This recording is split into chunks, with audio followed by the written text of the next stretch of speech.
This is your neighborhood-friendly ranter speaking, bringing you another viewer request from one of my 3 fans.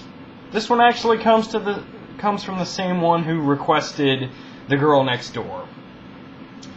Now, this particular movie is one that I was really dreading watching. I've seen bits and pieces of this movie before, and really had just decided that I didn't like it. That movie? Say Anything. Now, this is another movie that, a lot like The Notebook, I'm really sort of up in the air about. It's one of those that I'm kind of conflicted when I watch it. And I'll explain. First of all, there's 2 sections of this movie. There's pre-breakup, then there's post-breakup. Everything pre-breakup ranges from really great character building to just absolutely cringeworthy and awkward. Don't believe me? Let's take a look.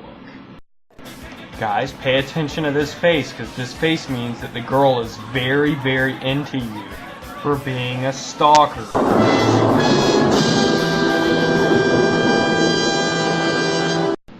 That's it, ladies. Let Hannibal Lecter go through your room before dinner. Yes, a dinner of liver with a side of fava beans and nice Chianti. Surprisingly, this awkward scene is only really here to segue us into a more awkward scene than this one. Well, let me start. I'm flying down to Los Angeles on business, and I decided to take her on her first airplane. Oh, look, a cutesy childhood story is character development. It's actually pretty clever. Something that I didn't. So anyway, they close the doors, and she starts to scream. I never in my life heard anybody scream quite like that. And then you got up and you told them to turn the plane around. Which they did.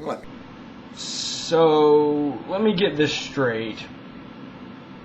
You felt the need to tell your daughter's prospective boyfriend that you both hijacked a plane when she was 8 years old. Father of the Year. Yeah, couldn't get any better. But there's more. We get this telephone call, and this guy's making a sound effects record, and he'd gotten our address, and he wanted to know if he could come over and record her scream. Which they did, and every once in a while on a commercial, you can hear me scream. So, you're telling me that in addition to breaking the law by hijacking a plane, you also exploited your 8-year-old daughter. Fascinating. Anything to add, Lloyd? And then there's just some really bad directorial choices. God, I went to court and I had to choose between the 2 of them. So I chose my dad. You know, if you're having a genuine and sort of serious character building moment, you probably shouldn't have something light and sort of fun as the background music. I don't know how to tell you this. I have a rare disease. Now, for as much crap as I give the first half of this movie, the last 30 to 45 minutes are actually really good. There's enough character developing and enough relationship developing in the first half of the movie that it makes the last half, the post-breakup half, really, really compelling and really, really meaningful. And it's not just sort of they break up and get back together. It's really sort of heartbreaking and heart-wrenching at times. So for that, I definitely have to say that it redeems itself. And I really feel like that is something that a lot of romantic movies are missing these days. You know, I don't really understand the characters' motivations when they do something.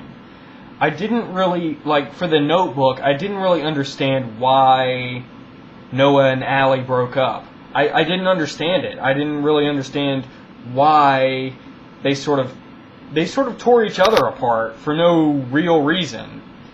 Whereas in this, you sort of get an idea of why she does it. She's just so overwhelmed with school and with work and with her family troubles, with her father being, investigated by the IRS and all that good stuff for tax fraud. For all of this kind of turmoil going on in her life, I can understand why it would be kind of hard to have a meaningful relationship with somebody, and why you would want to sort of, be alone for a while. I can understand that. So in a way, I can understand her character motivations. The reason that I'm so conflicted is that the last half of this movie really just mirrors parts of my life way too well. I feel way too connected to the Lloyd Dobler character at the end of this movie that sometimes it's just hard for me to watch. So that's why I'm kind of up in the air about it.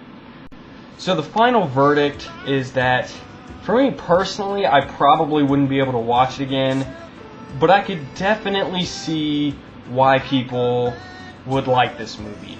I can see why people consider it sort of a classic in the romantic genre, because it is fairly well developed and it is fairly well written.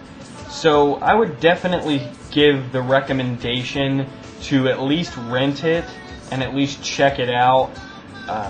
For anyone who's been through sort of what Lloyd has been through, or anyone who's sort of single at this time, you're definitely going to be kind of depressed. So sort of be prepared for that. But that's my final verdict. That's my review of Say Anything. Hey man, I was in love once, man. And I took an arrow in the knee. Honestly, I could give it a recommendation just based on In Your Eyes by Peter Gabriel. Your eyes, the light, the